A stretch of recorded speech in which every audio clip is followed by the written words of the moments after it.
Imaginez li ko waral fan yi yëpp kenn déggul Yewwi Askan Wi ñëw wax ak sénégalais yi wante ku ne xam na ni leader boo jël ci Yewwi Askan Wi mi ngi ci coalition bi nga xam ni ñoom ñoo waroon dem élection présidentielle donc ku nekk individuellement li nga waroon wax collectivement dans Yewwi Askan Wi ci coalition ba nga nekk organisation ba nga nekk le combat que Yewwi a toujours mené yaa ngi ko doon mené foofu mais li wér mooy Sénégal ñëpp xam nañu ni si l'heure est grave danoo bëgg dégg Yewwi Askan Wi danoo bëgg gis Yewwi Askan Wi ndaxte kenn umpulewul ces 3 dernières années le combat de Yewwi Askan Wi pour la démocratie, le combat de Yewwi Askan Wi pour les libertés. Et Yewwi Askan Wi ne va jamais faillir. boo leen gisee li xew actuellement ba ñuy repousser élection li ko waral en premier Yewwi Askan Wi la parce que beaucoup de tentatives ont existé pour diviser ay leaders Yewwi Askan Wi. Beaucoup de tentatives ont existé pour ne pas avoir de candidat Yewwi Askan Wi. Beaucoup de tentatives ont existé pour ne pas voir quelqu'un venant de Pastef être candidat. Mais jaam ak pexeem Yàlla ak dogalam. Président Macky Sall, il a été surpris de voir que parmi les 20 candidats, il y a 6 candidats issus de Yewwi Askan Wi. 6. Déthié Fall, Diomaye, Habib Sy, Cheikh Tidiane Dièye, Mamadou Aliou Dia, Malick Gakou. Une surprise totale. Mais ce qu'il a ignoré, c'est que nous avons travaillé avec compétence, avec rigueur, avec efficacité. Ce qu'il a également ignoré, nous avons une forte expérience des élections, comparable à l'expérience de tout un chacun bi nga xam ni mi ngi ci yeneen appareil. C'est ça qui a fait que parmi ces 20, nous avons 6 issus de Yewwi Askan Wi. Et il sait pertinemment que s'il organise des élections, ce sera Yewwi Askan Wi ou Yewwi Askan Wi. Et il est persuadé qu'il n'était même plus évident que son candidat soit au 2e tour. Et qu'il était même très probable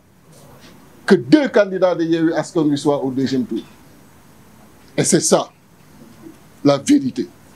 qui a fait que d'un coup brutal, il a arrêté l'organisation des élections. Mais c'est peine perdue.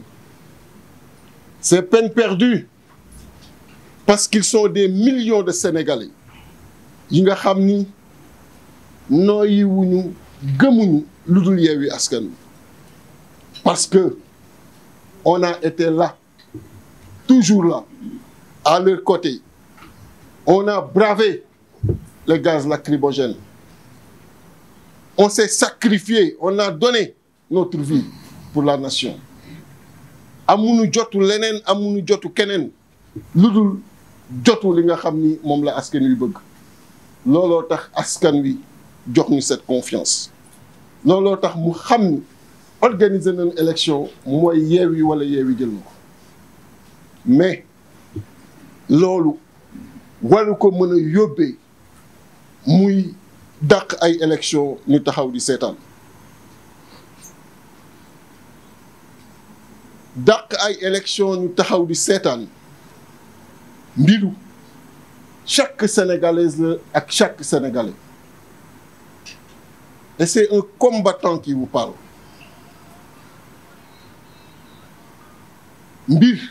bu la ñoree day laaj taxawaay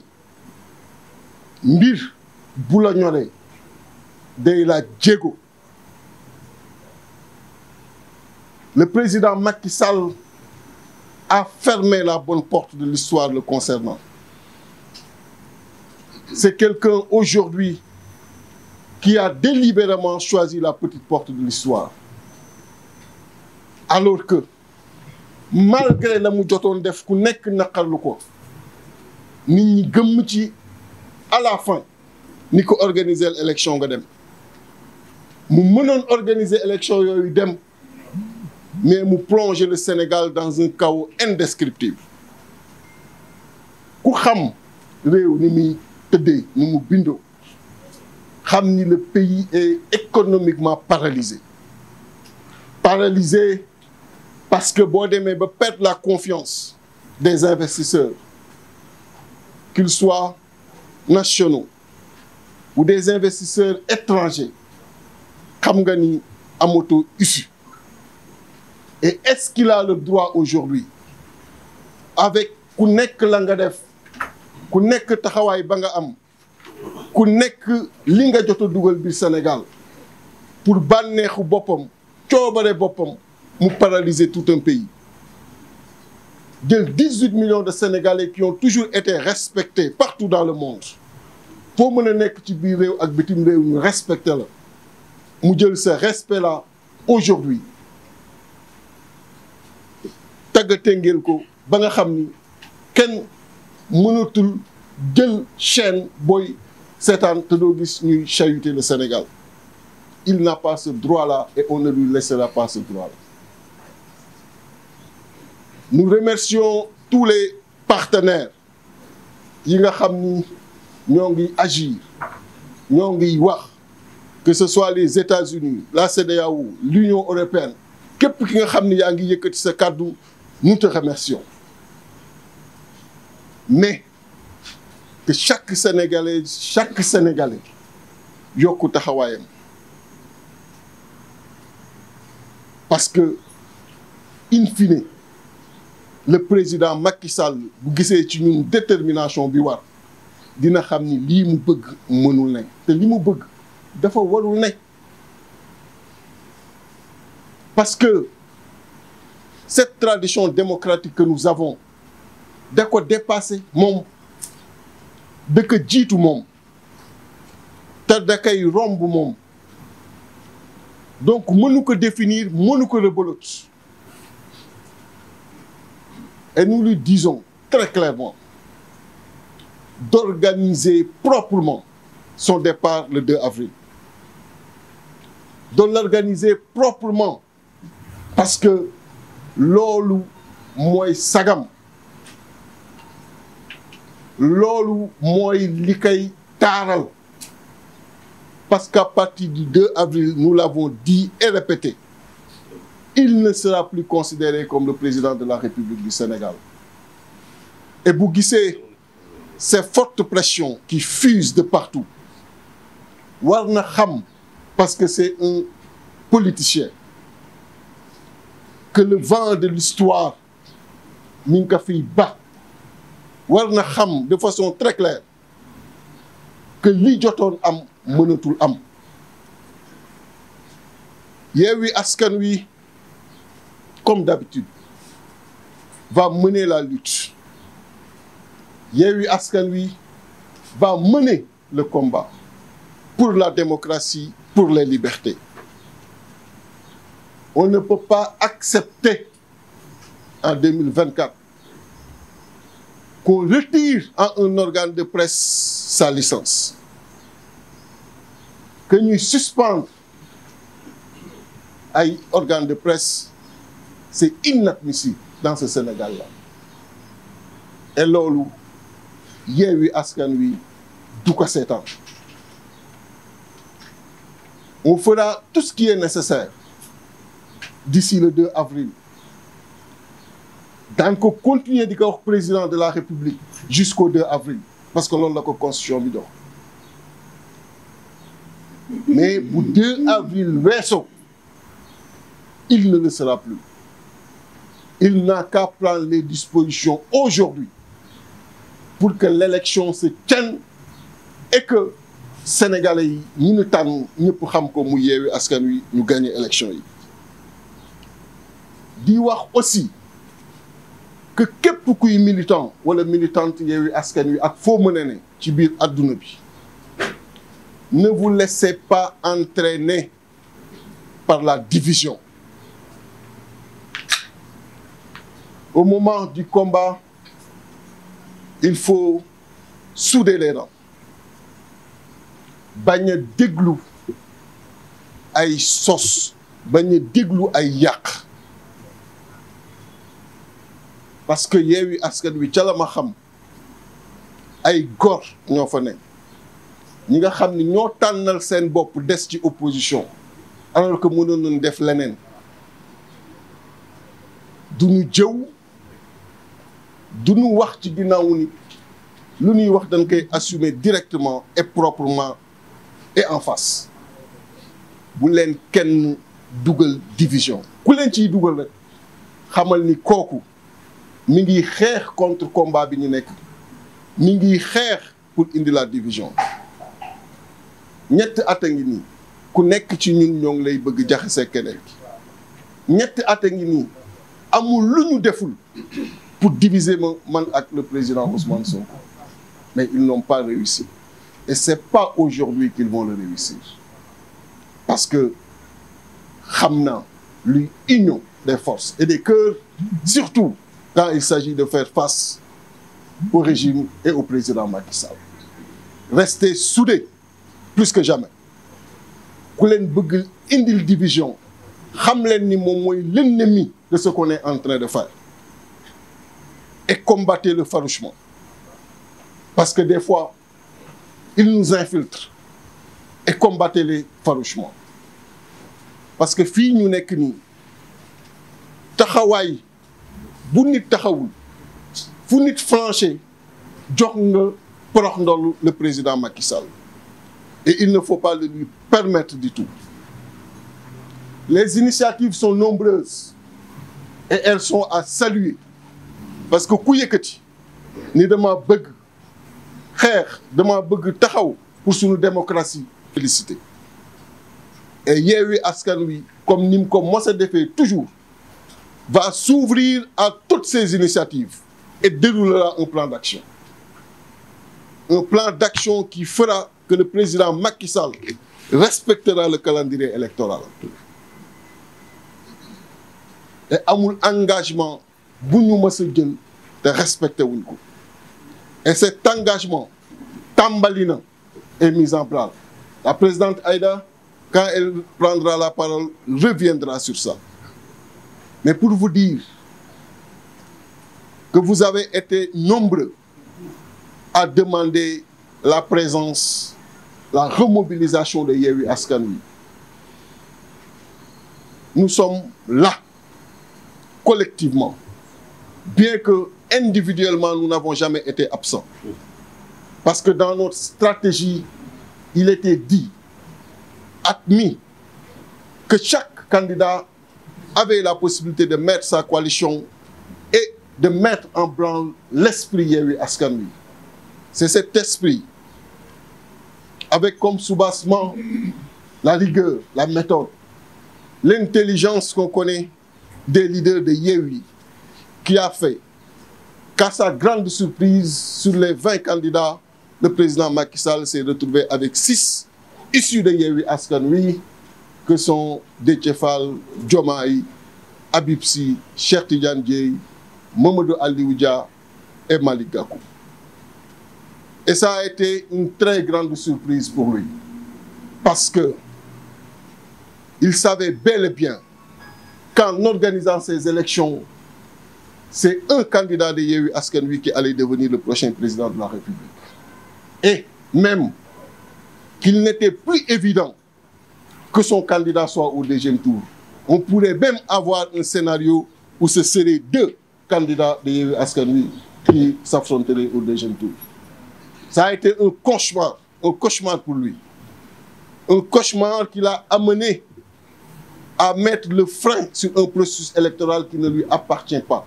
qui appartient à tout le peuple sénégalais, connu pour sa grande tradition démocratique et pour sa régularité dans l'organisation de l'élection présidentielle. Ce tort et ce préjudice qu'il nous porte, qu'il porte à l'image du pays, doit être aujourd'hui combattu par chaque citoyen, par chaque citoyenne, partout où il se trouve à l'intérieur du pays ou au niveau de la diaspora. Et Yewwi Askan Wi, comme d'habitude, avec le combat qu'il vous a habitué ces 3 dernières années, va poursuivre son chemin pour la défense de notre démocratie. Nous allons nous ouvrir très prochainement, et ça a même commencé, à toutes les organisations qui se sont mobilisées dernièrement pour la défense de cette démocratie, pour la défense des libertés. Comment peut-on expliquer au Sénégal qu'en 2024, que des organes de presse soient aujourd'hui, leur licence leur soit aujourd'hui retirée? Walfadjri, ce groupe mythique, ce groupe qui a participé pendant longtemps à la consolidation de notre démocratie, qu'on lui retire délibérément et de façon injustifiée sa licence, leur laissant plus de 48 heures sans pouvoir émettre convenablement. Et qui en est l'auteur? Le président Macky Sall. Quelqu'un qui, le 2 avril, devrait tout simplement organiser son départ dans la paix, dans la tranquillité et dans la stabilité de nos institutions, mais qui a décidé aujourd'hui de prolonger indûment son mandat, ce qui ne lui sera pas facilité. Il y a 2 camps, le camp de la vérité et le camp du faux organisé. À chacun de choisir son camp. Nous avons choisi le camp de la vérité. Et j'en appelle à la responsabilité de tous les militants, de toutes les militantes et sympathisants de Yewwi Askan Wi, à rester soudés, unis, comme un seul homme, surtout en ces circonstances extrêmement sensibles qui nécessitent la concentration de tous. Ils sont nombreux à essayer la division dans les rangs de Yewwi Askan Wi. Et ça ne date pas d'aujourd'hui. Mais ils ne l'ont jamais réussi et ils ne le réussiront jamais. Ils ont pendant longtemps voulu voir des différends entre les leaders. Ils ne l'ont pas réussi et ils ne le réussiront jamais. Ils ont pendant longtemps cherché à diviser Déthié Fall et Ousmane Sonko. Ils ne l'ont pas réussi et ils ne le réussiront jamais. Restez soudés. Et toute personne qui parle dans le sens de la division, prenez-la comme un ennemi de ce combat-là et combattez-le. Il ne mérite aucun respect de votre part. Parce que nous sommes dans l'opposition, parce que nous avons choisi d'y être. Et nous sommes des hommes sérieux. Notre direction, nous la choisirons librement. Et nous l'assumons librement. La direction que nous avons choisie, c'est celle de la vérité. Celle d'être aux côtés du peuple sénégalais et en toutes circonstances. Ce n'est pas facile de faire 20 ans d'opposition. Nous l'avons fait. Et tant qu'il s'agira de rester du côté de la vérité, on ne comptera pas le nombre d'années. Et je demande ici à tout un chacun, là où il est, de s'organiser. Yewwi Askan Wi va poursuivre le combat pour la vérité, va poursuivre le combat de la dignité à retrouver. Personne n'est fier quand il découvre sur les chaînes internationales notre image profondément écornée et chahutée par des journalistes qui n'ont même pas votre rang,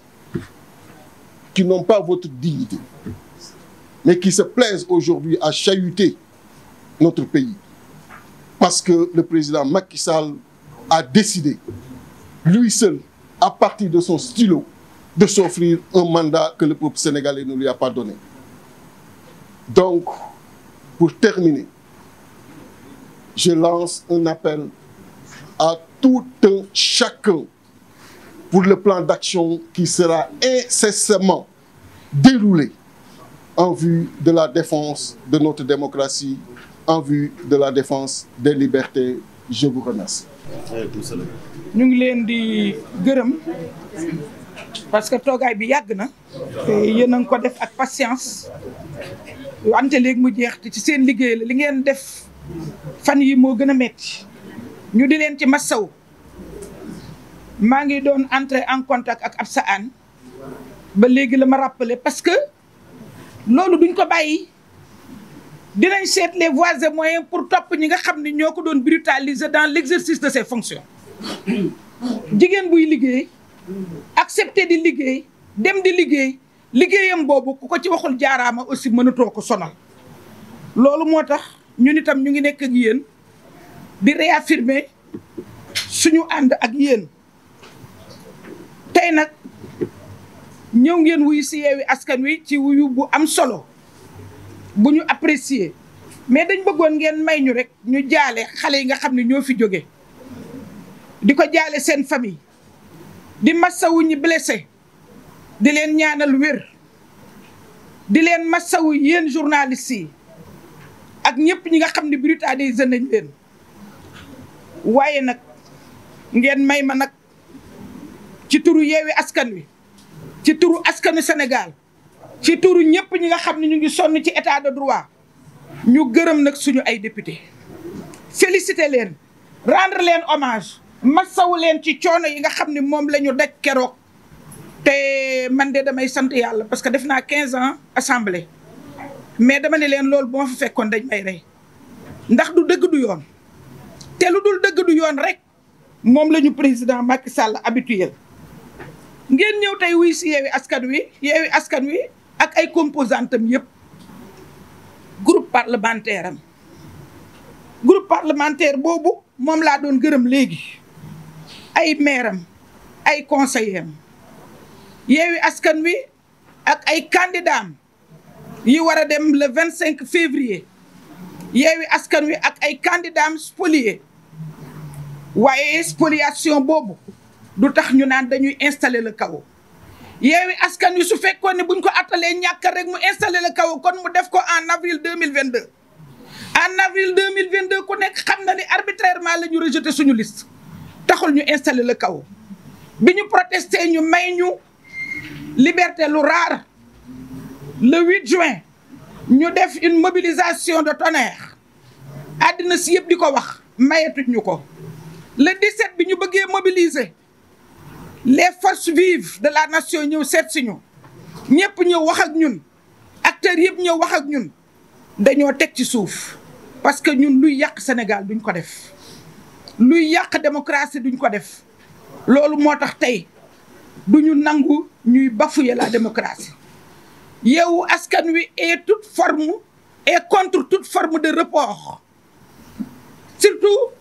quand on doit violer les dispositions de la Constitution ñun dafa am ñaari président yoo xam ne dañ leen bëgg nekk nañ fi ba jeexal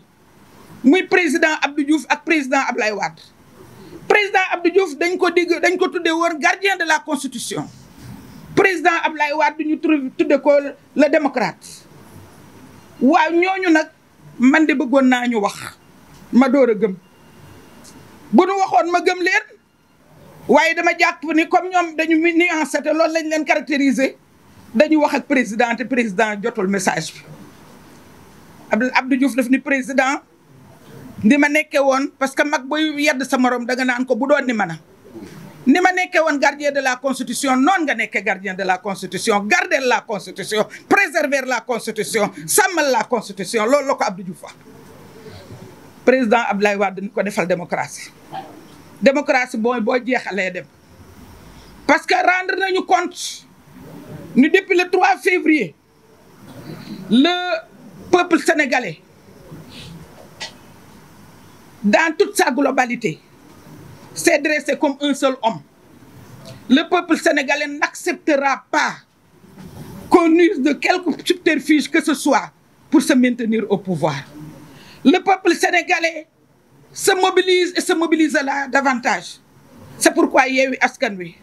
la sentinelle de la démocratie, ne peut pas rester en reste. Yewwi Askan Wi se dresse, se mettra en face de ce pouvoir parce qu'il y aura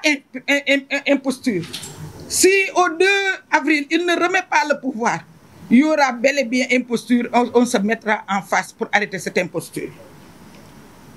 Donc président Ablaye Wade ak président Abdou Diouf ma bëggoon dégg seen kàddu lool ndax Sénégal sax dañ leen nam ndeysaan bëggoon nag président percevoir message bi wax ko ni ko président yooyu dañ fi nekk ba jóge fi coup d'état musu fi am te ñaanuñu ko yàlla wax ko ni ko président yooyu dañ fi nekk ba jóge fi parce que xamaguñu ba léegi organisation yi muy wax jihadiste musu fi dugg te nit ku nekk da ngay seet sa nawle ci ki nga wuutu wala nga seet sa nawle ci ki lay wuutu nawle boobu nag moo tax ñu bëgg ko wax ni ko moom moo doon président assemblée ci 11e législature en 2007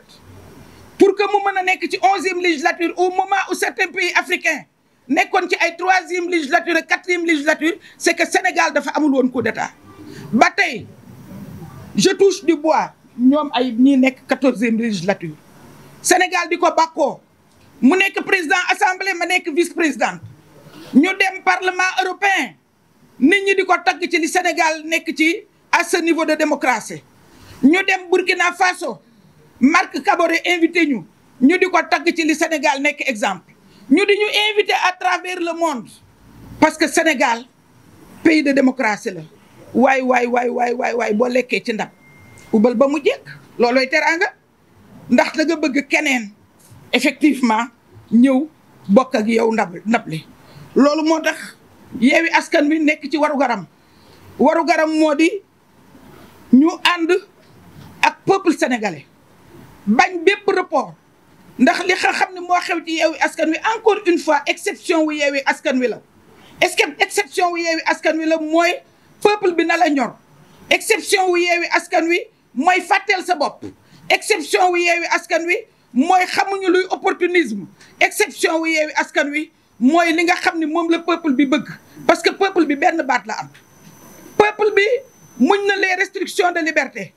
doon xaar le 25 février peuple bi muñ na injustice yi am doon xaar le 25 février peuple bi muñoon na justice non équitable di xaar le 25 février peuple bee ngi doon penser ses plaies peuple bi mujjoon na la cherté de la vie au même moment muy gis bambula boo xam ni dafa xam ni ñu ko def xamuñu lan mooy priorité des dépenses publiques peuple bi muñoon na l'inefficacité des dépenses publiques peuple bi muñoon na ces prisonniers yi nga xam ni pour la première fois au Sénégal 1500 prisonniers politiques peuple bi muñoon na le chef de l'opposition bi nga xam ni ñu ngi ko tëj sans raison peuple bi muñoon na xañaate yi peuple bi muñoon na refus de participation bi nga xam ni ku nekk am na ci droit suñ la téyewul ca parrainage ba ñu nga lay tëj wala ñu lay wutal yeneen yoo xam ni mérité woo ko kon peuple boobu tey moo dressé wu ànd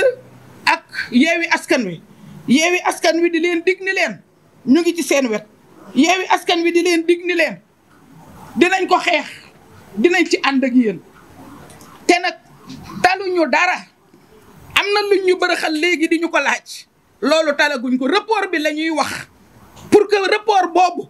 ñu acté ko le 25 ay élection am le 2 mu passé le témoin report boobu la ñuy wax lijjanti ko ba pare door a lijjanti lenn loo xam ni ñu ngi koy wax pour nous divertir ñun jàpp nañ ni leneen luñ fi wax rek dañuy divertir ñun nag ñu ngi leen di gërëm di leen sant